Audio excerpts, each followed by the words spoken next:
Well, good evening, everyone, and welcome to the Brian Crombie Radio Hour on Saga 960. I've got an interesting gentleman, a very interesting guy and my intuition, it's going to be a really interesting interview to introduce you tonight, Sunil Godse, who is an intuinologist and he's into intuitology. He's got a undergraduate degree in engineering. He's got a master's, an MBA from the Ivy School of Business at the University of Western Ontario. And he says that today what he does is he helps businesses increase their productivity by using intuitive resonance to build trusted professional relationships. Sunil, that sounds fascinating. What is intuitive resonance? So intuitive resonance is a bit of something called intuitive branding. And what happens is if you look at establishing trust is really established by something called the subconscious phenomenon called intuition. We all have intuition. We're all actually born with it. And if you look at the science, intuition kind of hits the amygdala, which is sort of the emotional regulation. So whenever you trust something, somebody, or a brand, you have about 14 seconds to establish that trust. And so when you look at something called intuitive resonance, what that means is intuition is a two-way street. So as much as your intuition is projecting out as a brand to others, my intuition is looking to your brand to say, do I believe that person? Do I believe that manager? Do I believe the marketing? 14 message? seconds. 14 seconds, that's it. And so if you don't get it within that 14 seconds, and it's always on, it's like a camera, right? So if you can talk at the nice town hall meeting, but if your actions don't match the words, then you go from being a 2D management team to a 3D management team to a 2D management team, and you lost that trust. What do you mean by that, 3D to 2D? So if you're coming in some cases, people love to work at a place, but if you're not being genuine, then people are going to lose that love for that work. They don't feel psychologically safe. And when you don't have employees that are being psychologically safe, or customers don't believe in the marketing message that you're having, they're not going to purchase from you. People aren't going to be more productive. And what happens is for those employees that love where they work, they have that trust that is intuitive in nature. And that increases their productivity. And it's the statistics show that employees, their productivity increases by 31% when brand has that trust. And that also trickles to the bottom line by 37%. And that's just employees. That doesn't even count the customers that come in. So, fascinating. And we'll talk about this a lot more, but how'd you get into this? Like, you're an engineer, you're a business guy, an MBA. How'd you get into intuitive resonance? Yeah. So I ended up, I wrote a book called Fail Fast, Succeed Faster. And the premise of that book is that if you learn from the lessons of failure from other executives, and you didn't repeat them, then you should be able to succeed faster. And what I found is that when entrepreneurs started asking me about the one thing that's going to make them successful, I used to roll my eyes at that point, because it's not a cue card that I came up with. It's a 400-page book. And when I went back to the audio recordings, 80 to 90% of the business executives and entrepreneurs use some form of, I ignored my intuition, I ignored my gut, and I should have known what the decision was, and I didn't take it. And so that really got me interested in intuition. And I remember when I was 5 years old, I distinctly remember this voice. There was these video games that my dad, I wanted to buy. I wanted my dad to buy, and he said, they're too expensive, son. And so this voice says, Sunil, go door to door to raise money. That's what I did at 5 years old, and I raised $200. $100 went to charity, and $100 went to my dad. And I distinctly remember when I ignored my intuition, the first thing is that as a South Asian male, there's 4 career doors that you're in. It's doctor, lawyer, engineer, or failure, and that's it. Doctor, lawyer, engineer, or failure. That's the first door, number 4. So my intuition was telling me to become an entrepreneur, which would have been door number 4. But my dad was an engineer, so I drank the East Indian Kool-Aid and became an engineer, and I really didn't like it. I loved aspects of engineering, but it just didn't really resonate with me. And 2 years into my engineering career, I ended up becoming a private investor in a Mexican restaurant chain.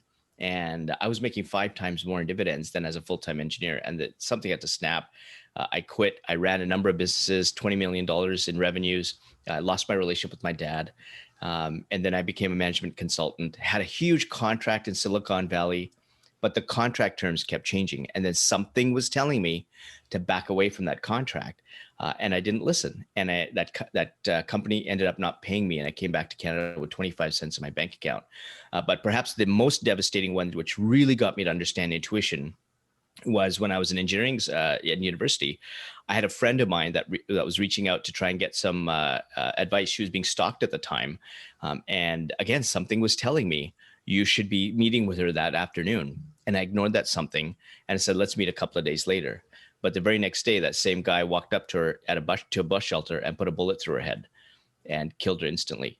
And so now I really needed to figure out what this thing called intuition was. So I apologize. This killing was because of what? I just ignored. So he was stalking her, and she needed some advice. And again, something was telling me, meet with her that afternoon, give her some advice on how she can get rid of this guy, maybe go to the police. There were things she was looking for, and I ignored it. And the next day he shot her, and I could have prevented that. And so I really needed to figure out what were these some things, why were they different? And I ended up finding these things called signals, and there's 4 types of intuition. And again, that trust, where did this intuition start from? And this is where I dove really deep into science and to figure out, is there scientific backing to this on top of us just sort of being woo-woo and talking about intuition? What a fascinating and horrifying way to sort of find your future, find your thing, your calling, to fall into, wanting to understand intuition and why it was so critically important because of both your this terrible, devastating thing that happened to your friend, and obviously also what happened with the Silicon Valley company. We're going to take a break for some messages and come back more with Sunil Godse, this intuitive resonance guru, and find out what it's all about and how he discovered it and the academic research that he did and how he applies it to people and companies today. Stay with us.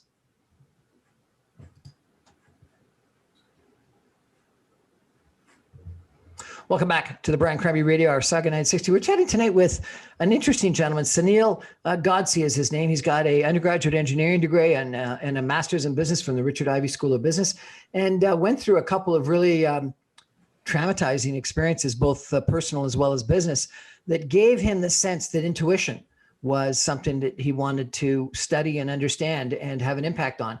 And he's got a couple of statistics here that I think are interesting. He says that 80% of employees are unhappy in their workplace, resulting in $550 billion a year in lost productivity, resulting in much higher internal costs and results that end up being fatal, I guess, financially as well as personally.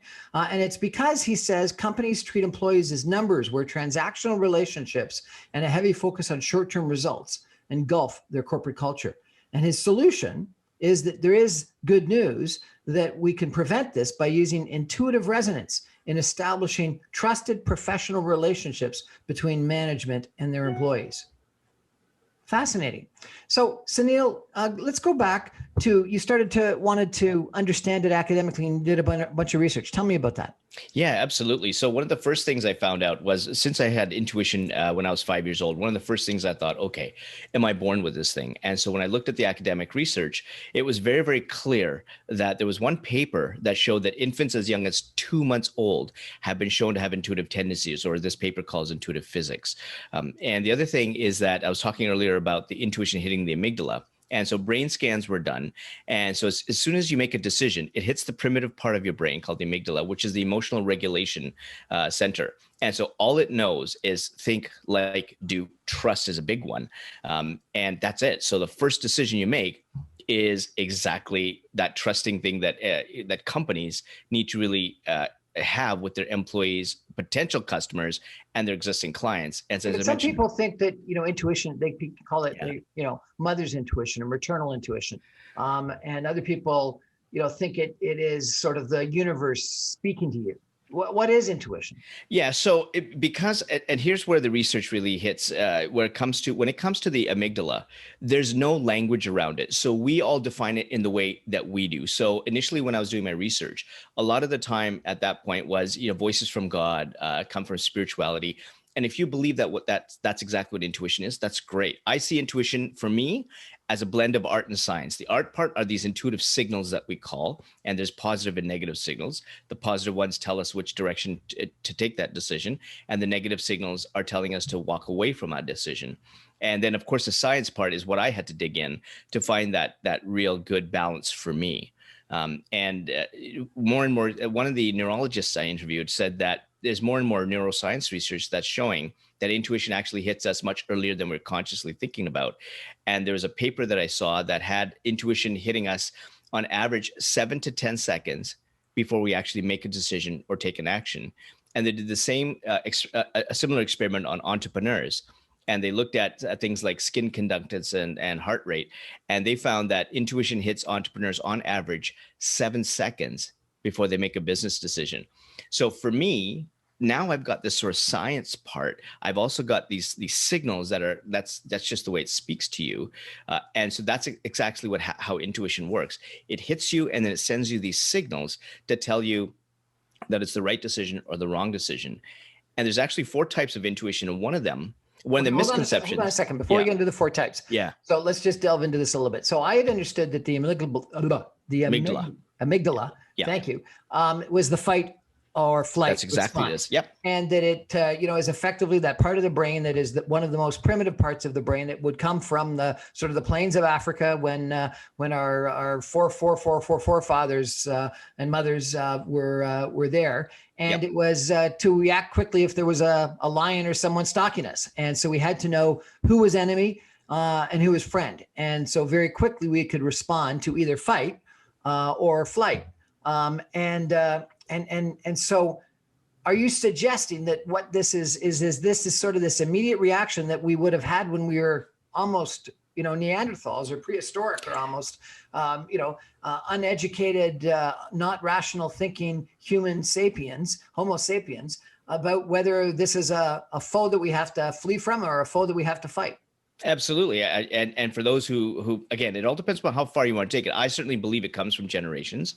If you look at things like the epigenetics research, where they've taken mice and they shocked their feet after smelling a certain type of flower, their offspring, without having that experiment going on, they have that same reaction. If you look at cat videos, for example, and they're kind of funny when you put a cucumber, where do they get that stuff? So if you think about it from that perspective, then these things can get crossed or passed down from generation to generation. I also ended up, for my podcast series, interviewing a Buddhist monk as well as the grandson of Nelson Mandela, and both of them say it comes from our ancestors.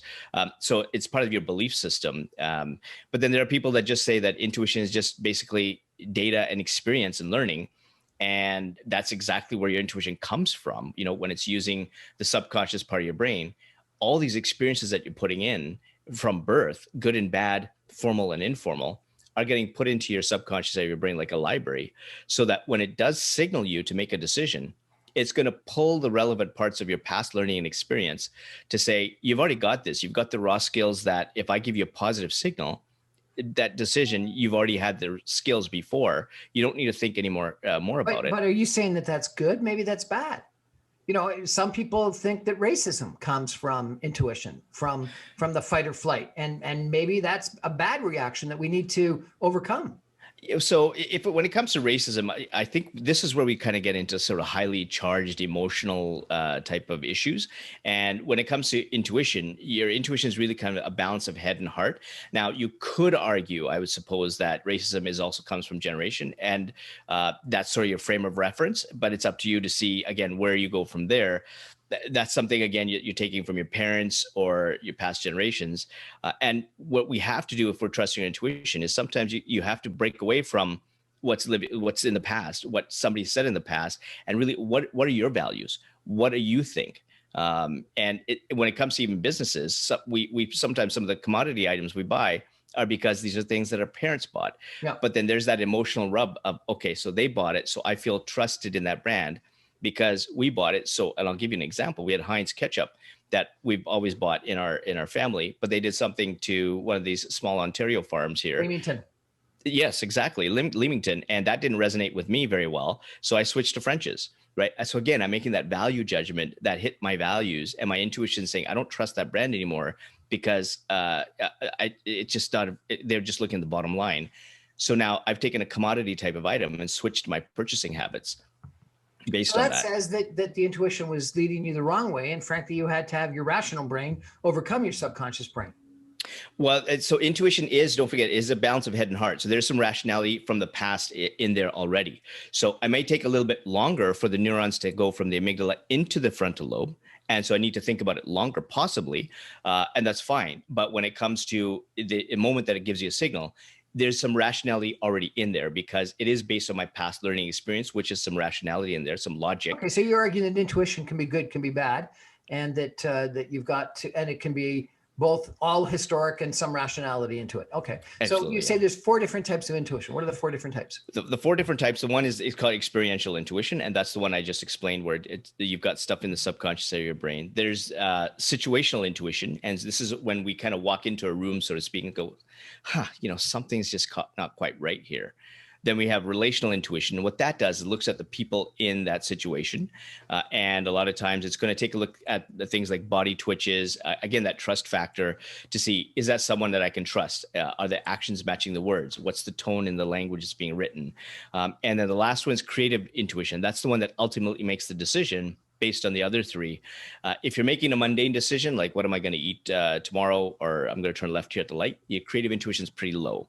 But if you're making a decision that's really obtuse or goes against the data, for example, then your creative intuition is going to be pretty high. Fascinating. And so you went in and studied intuition, and you found out these 4 different types of intuition. What did you do with that? So once we had that, so then I had to test them to see, okay, do they actually kind of work? And one of the first people I interviewed is actually a non-believer.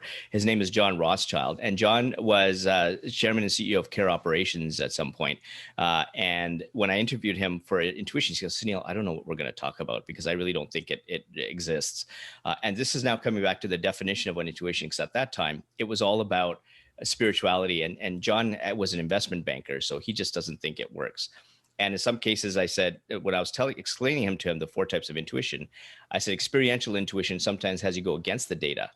And John told me a story of how he had actually looked at a site where they're going to put a franchise. And it was supposed to be, any franchise is a 9 out of 10 on his benchmarking system. This was a 5.5 out of 10. He goes into this dilapidated area of Toronto. And now situational intuition comes in, the second type. And he goes, I think something's telling me to put a location here. And they did. That was the beer market. That was the very first beer market. It was the most successful under his portfolio of franchises.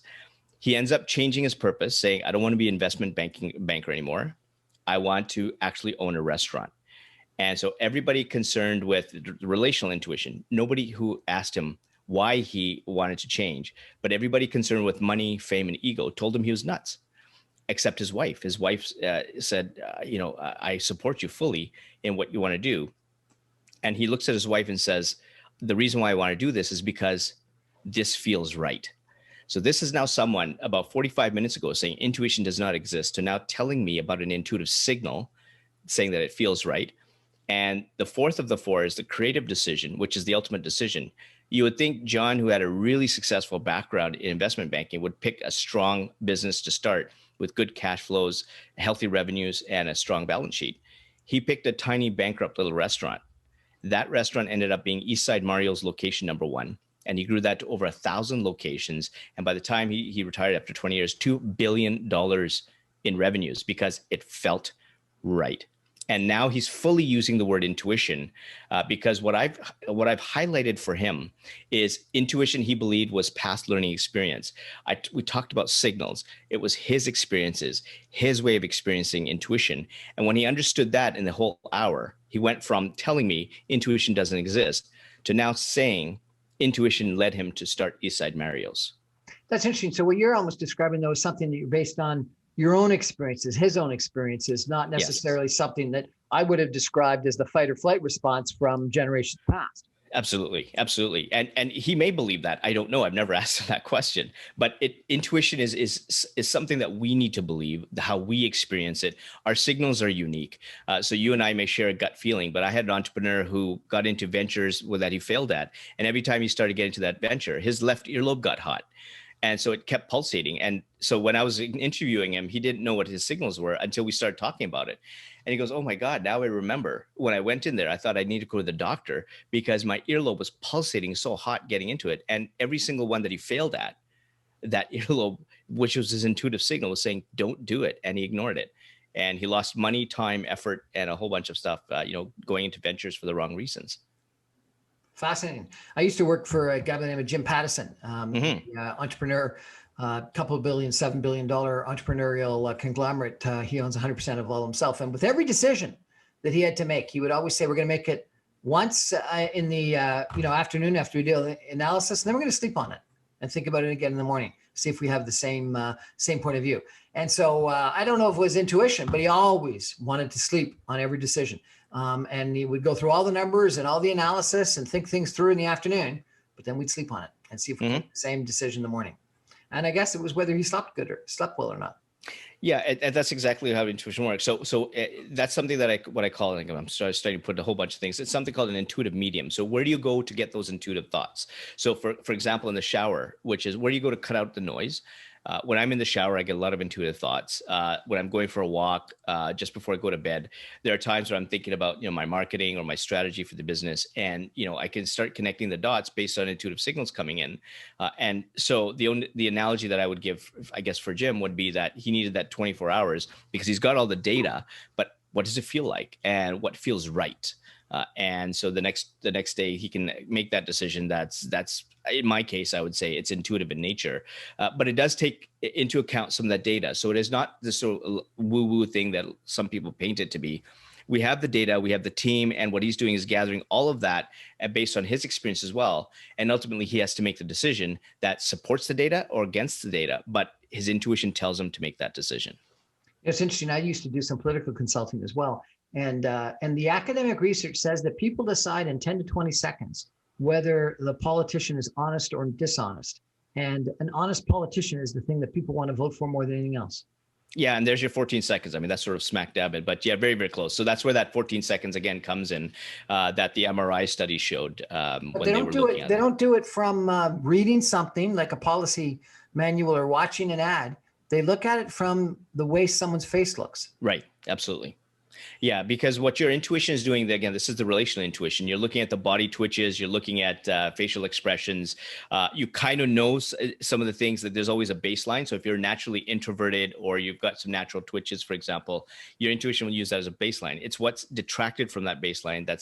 Is that deceptive? Do I look at the eyebrows? And in some cases, you may want to go deeper into. I say some people are experts at this, like Mark Bowden, for example, into body language. But we all kind of know whether we have see something that's deceptive, again, based on the past. Who in the past has been deceptive to us? What kind of facial expressions did they have? What kind of language did they use? And so we're kind of comparing it like patterns to the past to say that, well, that person was deceptive before. This person seems to be using that similar pattern. I don't believe him or her. And then that's, again, on average, within 14 seconds. Some of us are faster. Some people are faster because they're deceptive right away. And you can kind of tell, I don't believe that person right away. In some cases, you may need to take a little bit more because perhaps somebody is trained a little bit better. But I think even with the training over time, you get to some kind of natural state. And so when you get into companies, for example, employees might come in because they have a really good feel-good thing at the start, getting hired, which sounds really, really good. But when they observe the culture, or when you're observing an employee that's deceptive, that's when you start looking at them in, when they're off or when they're in their natural state. And that's where deception is really kind of picked up on from an intuitive perspective. And then you say in your posts that companies can use understanding of this intuitive resonance to make employees happier, or to have a better workplace and to have more productivity. Absolutely. And if you look at those companies the companies you've actually worked for, the people that you really worked for, how have they been? How did they make you feel? And if you felt psychologically safe, if you actually believed them, they allowed you to fail, and they weren't sort of slave drivers, and I'm being a bit obtuse for a reason. Those are companies that you work for, and that's where the productivity thrived. I mean, even in my own case, the times where I was able to take projects and really make them shine and gave me some leverage. I really, really love those companies. I've loved working for those people. I'm still in touch with them, and we share a lot of great memories. But that's what a workplace should be like, not something that's, you've got a carrot and stick model in terms of incentives. You've got transactional natures. You just, here's something to do, go do it. You don't really care about the employees. Your hiring processes are just, the cookie cutter stuff. And then if you treat your employees in that sort of way, that's the type of productivity. It's going to be stale productivity that you're going to expect from them. And they're just going to use you as a stepping stone to the next opportunity where they can really shine and be productive, because they really believe in a company's purpose, a company's mission. They believe in the management. And when you have that, you've got an engaged employee, you've got an engaged customer, and that's how you crush the competition, because not too many other companies are doing that. We're chatting tonight with Sunil Godse, who is a believer in intuitive resonance and the importance of understanding our intuition and using it to be a more successful business person as well as a person.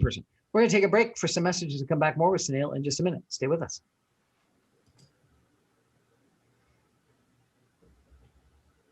Welcome back to the Brian Crombie Radio Hour, Saga 960. We're talking about intuitionology tonight with Sunil Godse, who is a undergraduate in engineering and a graduate MBA from the Richard School of Business, the Richard Ivey School of Business at Western University. And through a couple of different circumstances, one with a friend who was murdered in a horrific situation, as well as another with a company that ended up not paying him out.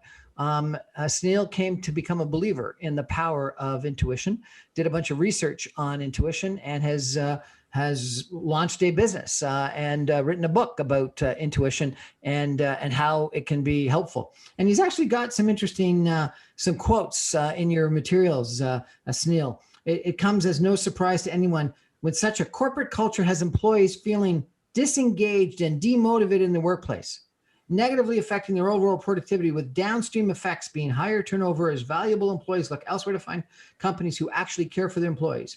That if you don't fix this quickly, it puts a tremendous downward pressure on profits, putting companies into a downward spiral, and it could become a part of 90% of the people are no longer there in 5 years. But you believe that it can be prevented by using intuitive resonance, by establishing trusted professional relationships between management and their employees, creating a tight-knit corporate culture that has employees intrinsically motivated to perform at their highest level. Okay, sounds good. So how do you establish these relationships, and how do you create this intuitive resonance at companies? Yeah, absolutely. So the first thing comes with the signal. So as I was mentioning earlier, intuition is a two-way street. So when you're trusting someone or a company or a brand, it's that first signal that's saying, yes, I want to work here. I want to buy that brand's products and services. And that comes with these signals that we all are used to. So the positive signals are the ones saying, I trust this brand. I want to work here, or I want to buy that company's products and services. So it's getting in touch with these signals that are positive and negative and understanding them. And so what I have people do is, and I've got a 7-day challenge on the intuitionology.com website, where it takes them through solving a problem and finding out what their inventory of positive and negative signals are. When you figure out what your signals are, these are the triggers to know whether you're trusting someone you're hiring, or even you're trusting someone in a meeting. And it also, you get to read the other person to make sure that you're also empathetic. And the corporate culture that you develop also allows someone to feel psychologically safe, which just means that they've got a positive intuitive signal saying that my intuition trusts this environment. This company really does care for me. They really do value me as an employee. And it's really understanding that comes from those signals that person has. And so when you understand your own signals and how they function, you now understand how the signals are functioning for everybody else in your company. Aren't everyone's signals different? Everybody's signal is going to be different. It's unique. But in your case, as a company, you just want them to feel positive. So if they see positive as the left earlobe getting hot, as we was talking earlier, or they get that gut feeling or that voice, to you as a company doesn't matter. What you want to do is create the atmosphere so that they love working there. Okay, so let's break this down. So the first thing you say is that you got to figure out what your own signals are. Absolutely. The own signals for when your intuition is telling you something. How do you Absolutely. Sorry? How do you do that? So what you do is you take a look at the good decisions you made in the past, and how did that feel in the moment? And then you take a look at the bad decisions that you've had, and how did those feel in the moment? And with the bad decisions, what you want to do is spend a little bit more time digging, because with negative signals, they actually start very subtle in nature, and those are the ones we miss. And so as those subtle signals start to increase, they change and they get louder, so that at some point they're going to say, hey, listen, I'm telling you, don't ignore me anymore. And those signals get really, really loud. So once you understand how those signals work for you, now you can understand in a corporate sense how those signals actually work for everybody else, because everybody's going to have positive and negative signals. And what you want to do when it comes to intuitive resonance is that you want to have both of the intuitions positive. As a company, you're instituting processes and policies and procedures to allow for an empathetic environment, that you care for that people, they feel psychologically safe. The messaging that you use for customers matches what you actually do. You stand for a purpose. All those things are hitting the intuition of your customers, your potential customers, your clients, and your employees, so that their intuition is looking, and if they believe you, then they're saying, I love this company. Okay, but if And you figured out what your own signal is, I still don't connect with how that helps you figure out what everyone else's signal is. so if you're looking at how it functions for you, because many people don't understand the signals, they just think about, I trust my gut, and they think about intuition as this woo-woo I get thing. anxious. I know that if my anxiety level goes up, Yep. that something's going to happen bad. Right. Like My anxiety level just comes. Yeah, but then you've also been in corporate studies. Like if you walked into a company, for example, and it just feels right. It feels really inviting, and so when you have that feeling of that being inviting, don't forget that all the other people coming in are going to have that same feeling. So when you understand that this is how intuition kind of works, then you understand how it works for your employees and your customers. And then what you want to do is make sure that you're authentic enough that that you're allowing the intuition of others to trust you, trust your brand. And so you don't do things deceptive. You walk the talk. You don't say one thing and do another. You don't like I said, use carrot and stick type of models. You actually value the employees. You value your customers, and that value is how you treat your business processes and put them in place. And then that's hitting the intuition of the others to say, I trust this brand. What do you do if you're in an environment that's transactional in nature, that uses that carrot and stick methodology? So if they do, they're going to have to change. So I mean, if they don't, they can take a look at turnover. They can take a look at productivity numbers. But oftentimes those are laggard indicators. Those aren't the leading indicators. And so what you need to do is change your processes to find out how can you care a little bit better for the customer. I mean, you can even take an accounting firm, for example, and it's just accounting. But what do you do for your clients? What problems are you solving? What kind of value do you provide to them? So that they can not worry about accounting, but take care of the other parts of the business. So that's why I would hire an accounting firm, because I don't have to sit there and worry about it. That's the type of messaging that you want to say that, this company provides really good value. And stick and that are very transactional actually are successful in the long term. I would beg to differ, because if you look at the business statistics, 90% of firms are gone after 91.1% are gone after 2 years, and 99% gone after 5. So I don't think that they're successful at all. And even more and more people, Gen X and Gen Y, they're spending less time in the jobs. They're wanting more experience. They want to be heard. They want to be a lot more valued. And that's showing up in the numbers that how often they spend in a job. It's 3.9 years for Gen X, 3.2 years for Gen Y. And for those who are surveying them about what's important, it's important for them that a company cares, that a company has a purpose, that a company has a mission. So if this is where the generation is going, then there's the indicators from a statistical perspective that's what they're saying companies should be doing, and companies simply are not doing that. And that's why Gen X, Gen Ys aren't hanging around, because if you don't care for them, they'll go somewhere else. Okay, so let's say a company hires you to come in and help them develop some intuitive resonance. What do you do? So the first thing is we take a look at the 4 types of intuition. So the creative, situational, experiential, and relational. We take a look at where their employees are on that scale. We take a look at where management is, and we can take a look at what are their processes. You sit down and you interview people, or what? The interview people, then I've got a couple of scorecards that we kind of take a look at that maps it out. And then we take a look at their hiring processes. We look at their sales, their marketing, and we take a look at how they run their team. So it all depends on how deep they want to go. And we take a look at the feel of the room. We interview the employees. And then what we do is we start to develop processes that change what they have in existing, and to change that to make sure that they can start changing the workplace. And then you can measure the productivity afterwards if you need. So you can do productivity before and after. And so one of the case studies I have is I had a company that I worked for came in, and they were struggling at close to about $500,000 a year, and they were on the way down. And all we did was institute a bit of trust in the management. And we ended up in 2.5 years turning that to a $3.5 million company, where we're expanding all across Ontario. very, very quickly. And all we needed was just a bit more trust. And how did we develop that trust? And we developed the process and procedures with feedback from the employees to put that trust back, and that to make sure that that's how the company ran. So it's interesting. You're saying, I guess, that trust is not a rational decision. It is an irrational, unconscious, subconscious intuition. It's subconscious. Irrational depends on how you're saying irrational. Are you saying irrational by logical? Yeah.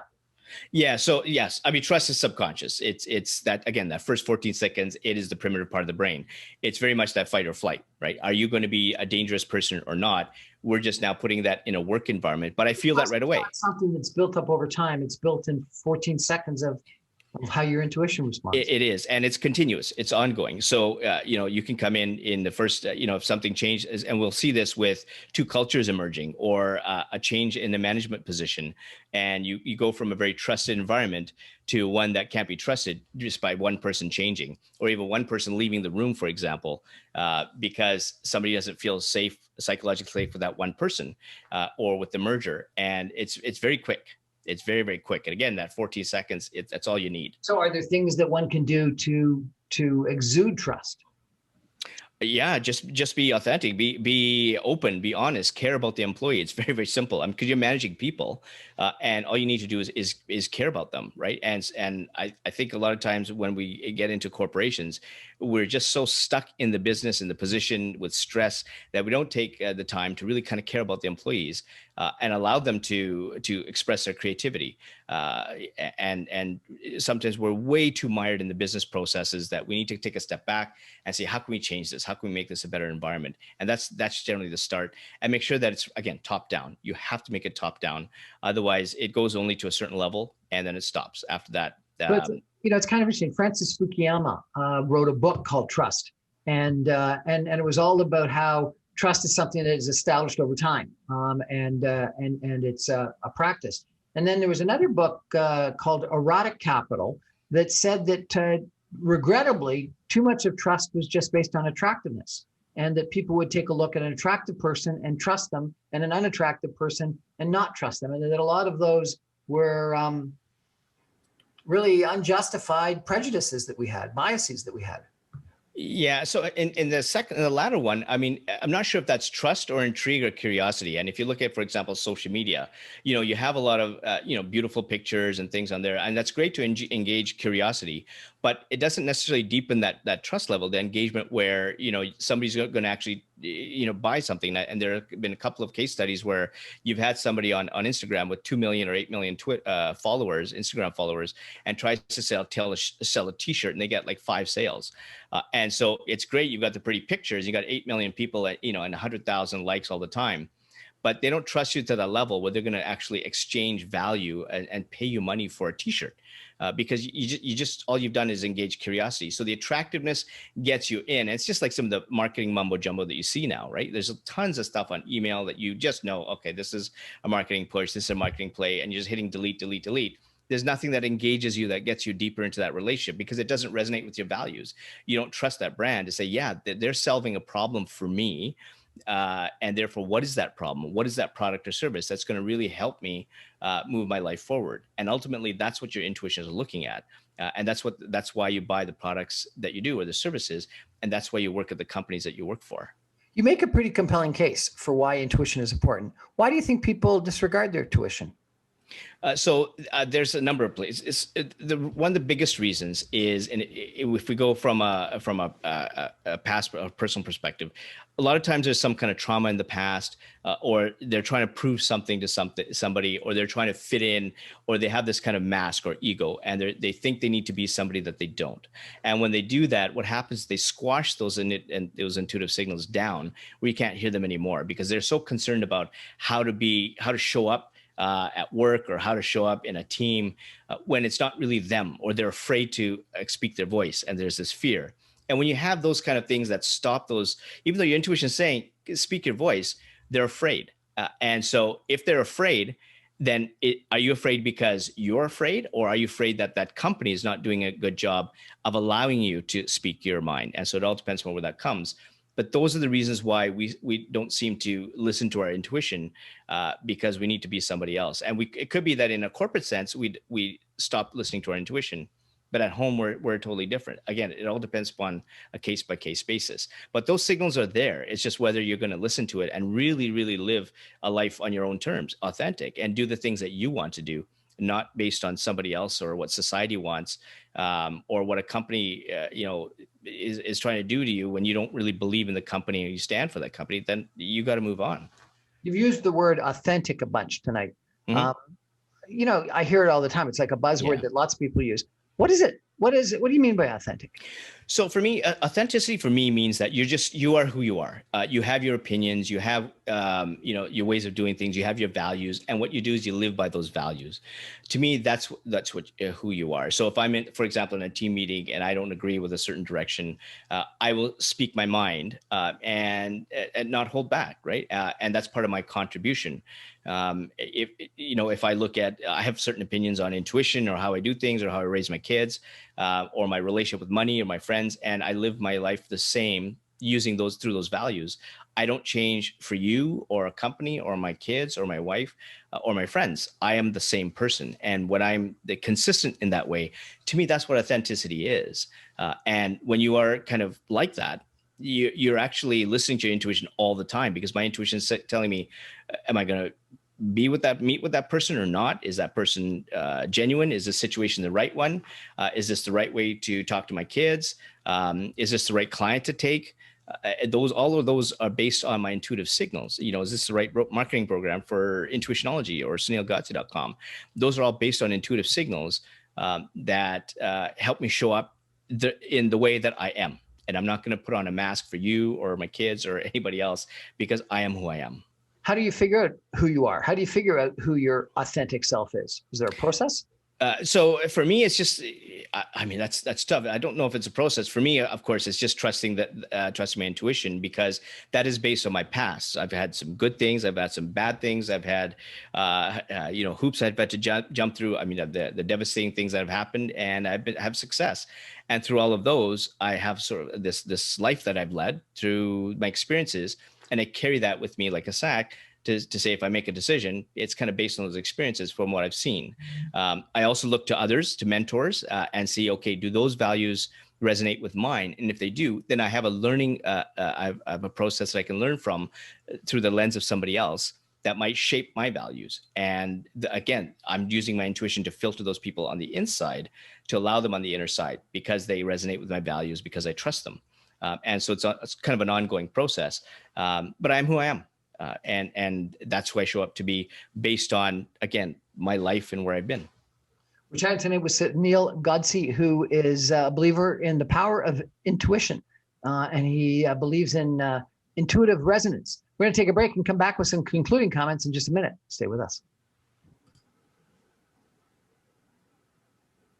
Welcome back to the Brian Crombie Radio Hour, Saga 960. Wow, I've had my intuition is that this has been a really interesting conversation, at least for me. I hope all of you out there have enjoyed it, and I hope all of you are going to think about your intuition tonight, about some of the decisions that you're faced with, and think about it not only rationally, but sleep on it the way Jimmy Pattison always did, and use your intuition and be your authentic self, and try to figure out what your intuition is saying about it. Sunil Godse is our guest tonight, and he believes in the intuitive resonance and intuitionology. Fascinating. Sunil, I got to ask you.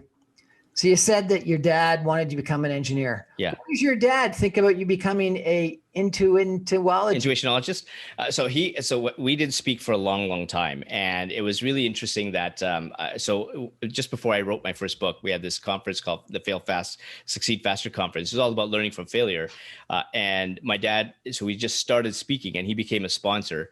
And he didn't realize this was my event. And we had Bruce Croxton, which many of you guys know. Bruce Croxton was the headliner for that. And he came up to London, Ontario to do that. And my dad was just sort of watching and saying, I'm at the head table. Boy, Sunil's got some pull. And he's always seeing me on stage introducing him. Internally, he was thinking, why is Sunil always on stage? I don't get it. And about halfway in, it just dawned on him. He's looking everywhere, and he sees my book cover everywhere. And then he just says, oh, my God, this is my son's event. this is my son's. And then he starts saying, I'm Ram Godse. I'm Sunil's father. I'm Sunil's father. And I was busy talking to a whole bunch of other people.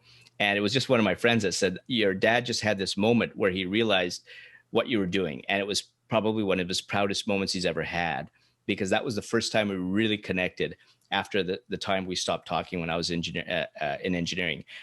And so we talk about it a bit, but I'm telling you, our relationship is so close now.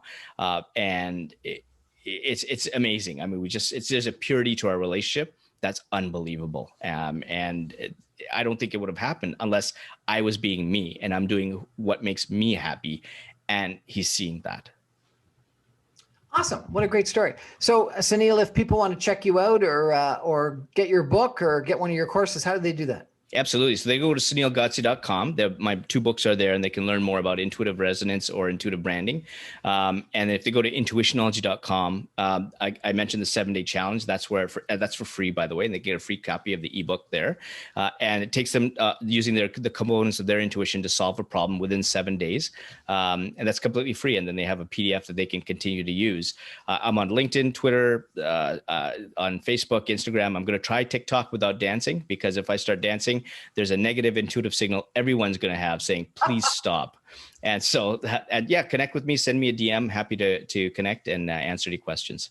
Sunil Godse, thank you so much for a fascinating conversation about intuition.